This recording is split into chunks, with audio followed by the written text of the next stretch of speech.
Hermanos, es maravilloso poder encontrarnos por este medio y así poder compartir la verdad de la palabra del Señor.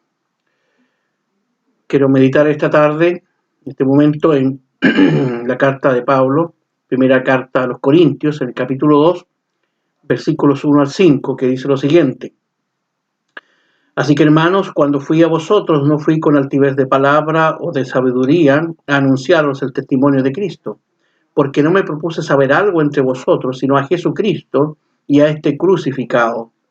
Y estuve yo con vosotros con flaqueza y mucho temor y temblor.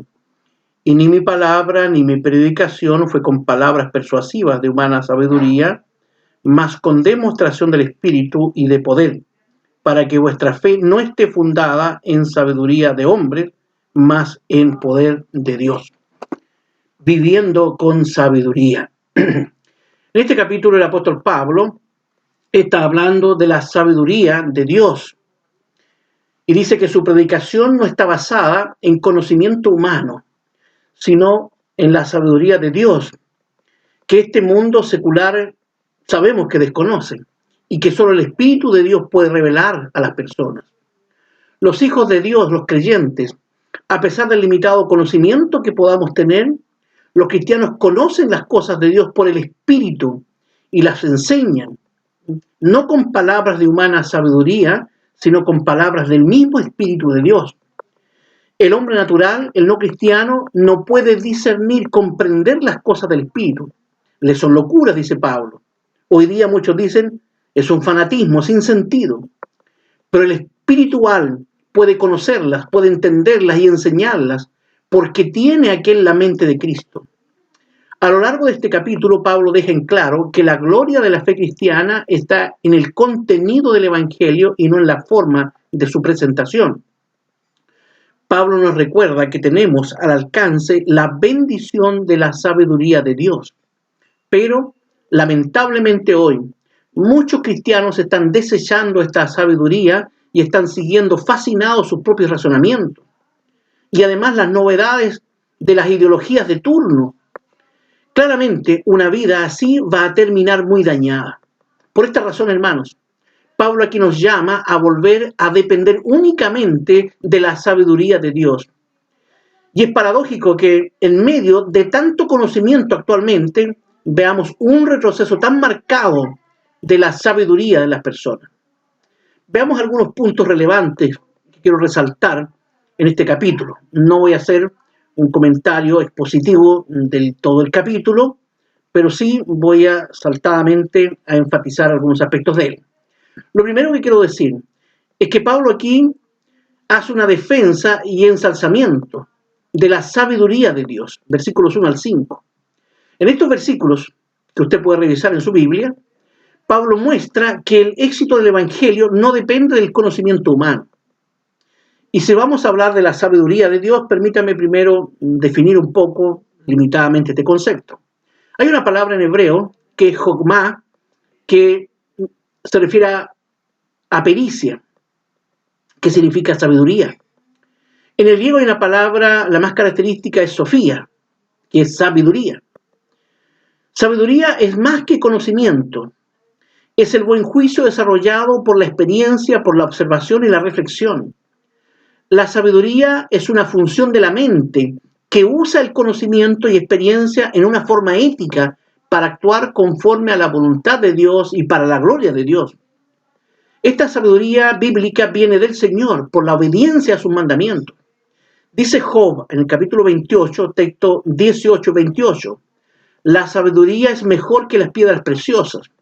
El temor del Señor es la sabiduría y el apartarse del mal, la inteligencia.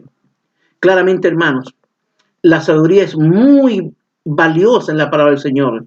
La sabiduría nos capacita para todo en la vida. Y como dice allí Moisés en el Salmo 90, que debemos preocuparnos para que traigamos al corazón sabiduría. Pablo se muestra a sí mismo aquí en esta carta como ejemplo de dependencia de la sabiduría de Dios. A pesar de que Pablo era muy distinguido intelectualmente, sabemos que Pablo había sido educado en Tarso a los pies de Gamaliel el Viejo, este famoso erudito de Jerusalén. Pablo era un erudito destacado de su generación. Sin embargo, él despreciaba la jactancia, la superficialidad y el egoísmo de los intelectuales de su tiempo. Pablo conocía profundamente todas las enseñanzas de su generación. Por ejemplo, citó a Arato, un escritor griego, allí en Hechos 17:28. Citó también a Epiménides, que es un poeta y filósofo, lo citó allí en Tito 1:12. Y a Menandro también, un comediógrafo, un escritor de comedia, lo citó allí en 1 Corintios 15:33. Así que Pablo conocía todo, ¿cierto?, lo que era la cultura, el conocimiento acumulado de su tiempo. Pero sin embargo, consideró todo ese conocimiento refinado, intelectual, como escoria, en comparación a lo que ahora había recibido en el Evangelio de Jesucristo. Él mismo lo dice ahí en Filipenses 3:8. Pero las cosas que para mí eran ganancias, él las reputado pérdidas por amor de Cristo. Y ciertamente aún reputo todas las cosas pérdidas por el eminente conocimiento de Cristo Jesús, mi Señor, por amor del cual lo he perdido todo y lo tengo por estiércol para ganar a Cristo.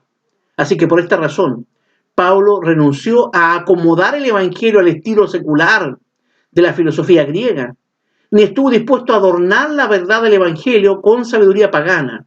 Él no quiso ser aceptado, ¿cierto?, como un hombre intelectual. No quiso ser, ¿cierto?, alguien aplaudido por las masas, alguien, ¿cierto?, popular, por la forma en que expresaba la verdad.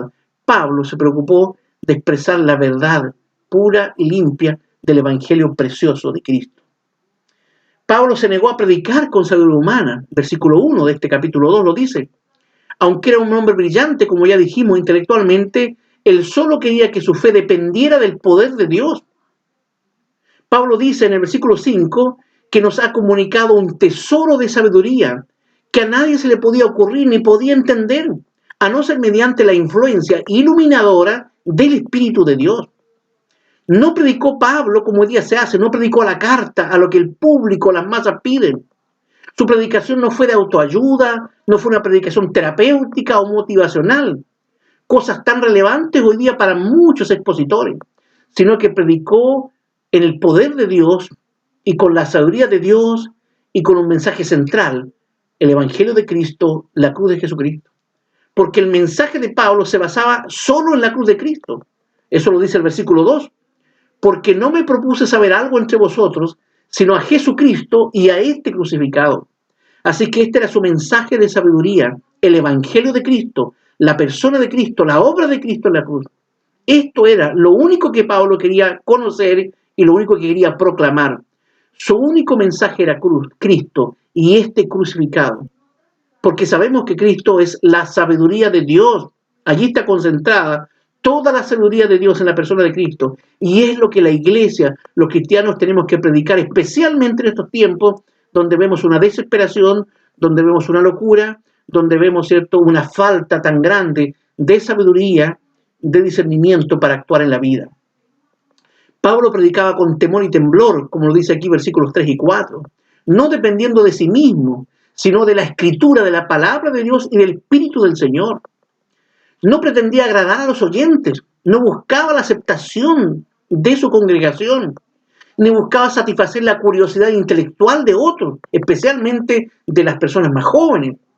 No buscaba también cautivar lo emocional de los oyentes, sino que el apóstol Pablo predicó consciente de su propia necesidad, de su propia debilidad. Predicó con temor y con temblor, predicó con responsabilidad espiritual y con demostración, con un mensaje convincente, sin contradicción del poder del Espíritu y con un apego tan fiel a la palabra de Dios en fe y en práctica. Esta fue la forma como el apóstol Pablo predicó y cómo manifestó la sabiduría del cielo, la sabiduría de Dios. La fe cristiana no está basada en los hombres, sino en el poder de Dios y en su sabiduría, como dice el versículo 5, para que vuestra fe no esté fundada en sabiduría de hombres, más en poder de Dios. Así que no es un mensaje psicológico ni sociológico, sino que el mensaje del Evangelio es cristológico, centrado en Cristo y en su cruz. La sabiduría de Dios es la base además para la madurez del creyente. Es un tesoro que debe ser debidamente apreciado, amado y alabado en el pueblo del Señor. Así que más que mirar a líderes, a la cultura y su conocimiento, tenemos que aprender a mirar a Cristo y mirar el precioso Evangelio. También nos dice Pablo aquí que hay un acceso limitado a la bendición de la sabiduría. Versículos 6 al 11 menciona esto Pablo. Si bien sabemos que la sabiduría de Dios está al alcance de todos, pero solo la disfrutan aquellos que son hijos de Dios, aquellos que han ido a Dios a través del arrepentimiento y de la fe. Muchos buscan en lugares y en personas equivocadas la sabiduría. Versículo 6 dice Pablo aquí: empero hablamos sabiduría de Dios entre perfectos o maduros, y sabiduría no de este siglo, ni de los príncipes de este siglo que se deshacen, que pasan. La Biblia enseña que la sabiduría de Dios es solamente para aquellos que son creyentes, para aquellos que han ido a Cristo, para aquellos que son hijos del Señor y además que tienen un desarrollo espiritual. Esta sabiduría no viene de las capacidades naturales del hombre. Versículo 9 dice allí: no por vista, porque ojo no vio esto, no tampoco por el oído, ni oreja oyó, ni por el corazón y pensamiento del hombre, sino que esta sabiduría es una obra exclusiva de la gracia redentora de Dios en la persona de Cristo. Es algo que la ciencia no pudo descubrir, ni el genio pudo inventar, ni la imaginación del hombre pudo crear, sino que solo se recibe en Jesucristo esta sabiduría por arrepentimiento y por la fe profunda en la persona de nuestro Señor y Salvador Jesucristo. La sabiduría de Dios no se alcanza con grandeza terrenal, no se adquiere en las universidades que tanta fuerza cultural tiene el día de hoy. Dice Pablo que no es de este siglo, versículos 7 y 8. No es la sabiduría filosófica, ni científica, ni política, ni ideológica, ni cultural, ni aún económica, sino que es la verdad de Dios, es la verdad revelada de Dios, ni es de los príncipes de este siglo. No es filosófica, ni retórica, ni de erudición. No es tampoco la sabiduría de los credos, ni de las agrupaciones de iluminados, ¿cierto?, contemporáneos, tantas agrupaciones que aparecen allí como la novedad cultural del momento. No, hermanos, nadie tiene el monopolio de la verdad ni de la sabiduría. Ninguno de estos líderes, ni poderes terrenales, puede dar al hombre la salvación, ni la esperanza, ni menos vida eterna. Solo Jesucristo. Este es un donativo de Dios, de la gracia de Dios, a través de Jesucristo, para aquellos que creen en Él, para aquellos que van arrepentidos de sus pecados y que buscan a Cristo como su Salvador. La sabiduría de Dios es un misterio revelado para algunos, para los que han creído en Cristo, como ya he dicho, para los que le honran, para los que le sirven con todo su corazón.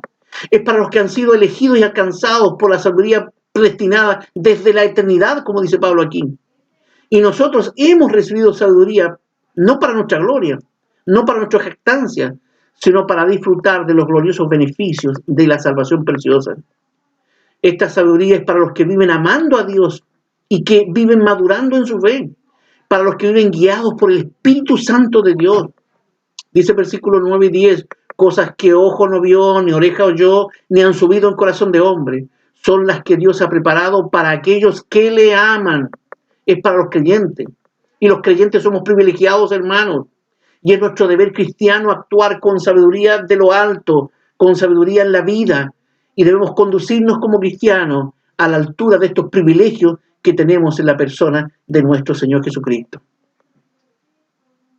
Una tercera verdad que quiero enfatizar está en el versículo 12 al 16 y se refiere a los maravillosos propósitos que tiene la sabiduría de Dios para sus hijos, para su pueblo. Tiene propósito, porque Dios nos da su sabiduría, lo sabemos, pero además nos dice para qué es esta sabiduría y cómo debemos usarla. Dice primero que es para que conozcamos lo que Dios nos ha dado, para que valoremos la fe y la vida cristiana, dice el versículo 12. El conocimiento de Dios no lo da al mundo ni la razón humana, sino que solo lo da el Espíritu de Dios. Es además para que hablemos conforme a la palabra de Dios, dice el versículo 13, con la responsabilidad de enseñar lo espiritual a personas renacidas, a personas espirituales. Es para que juzguemos, para que discriminemos positivamente entre el bien y el mal, entre las cosas, ¿cierto?, que hoy día vemos en el mundo, versículos 14 y 15. Porque dice la Escritura aquí que el hombre animal, el no regenerado, aquel que no tiene vida espiritual, aquel que no ha sido cambiado por la gracia del Señor, ni iluminado su entendimiento por el Espíritu Santo. Estas personas no pueden conocer esto. Por eso no pueden entender las cosas que son del Espíritu, porque se han de examinar espiritualmente, dice la palabra del Señor.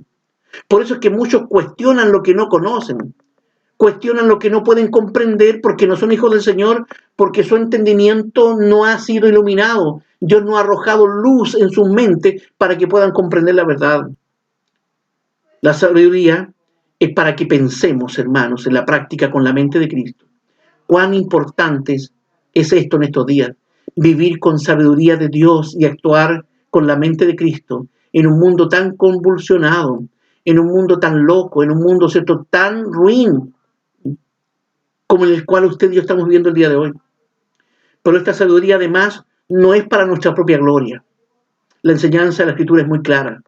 La sabiduría divina no es para ser usada vanagloriosamente a nuestro antojo, ni para usarla egoístamente, solamente para traer bien a mi propia vida personal, sino para usarla como Dios quiere, como Él quiere que la usemos. Tal vez esa es una de las razones del por qué muchas veces no recibimos la sabiduría que pedimos del Señor, como dice Santiago 1:5, que si tenemos falta de sabiduría, pidámosla, demandémosla de Dios. Pero también dice el capítulo 4, versículo 3, que pedimos y no recibimos porque pedimos mal, para gastar en nuestro deleite, para gastar carnal y egoístamente. Así que muchas veces no tenemos aquello porque no lo estamos pidiendo como debemos ni a quién debemos. Concluyendo, hermanos, esta verdad del Señor, Pablo, a través de todo este capítulo, nos muestra la importancia de vivir con sabiduría en cada aspecto de la vida, especialmente en estos tiempos de arrogancia intelectual. Vemos tristemente que hoy se desconocen los principios fundamentales para vivir con decencia, para vivir con gracia, para poder vivir con sabiduría. Pero la gracia de Dios y el poder del Evangelio nos han hecho sabios por misericordia de Dios. Dios nos capacita con su sabiduría para vivir ejemplarmente dentro del hogar. Nos da principios para actuar en la vida laboral. Nos da discernimiento, la gracia y sabiduría de Dios para vivir con límites en este mundo tan bajo y caído en el cual usted y yo estamos viviendo. Y Dios nos da poder por medio de su sabiduría para poder servir gloriosamente en la causa del Señor en la iglesia de Cristo. Dios nos bendiga por su palabra y permita que usted y yo aprendamos como hijos del Señor a valorar esta sabiduría de Dios y a vivir con esta sabiduría en cada aspecto de nuestra vida. Que el Señor bendiga su palabra en nosotros. Amén.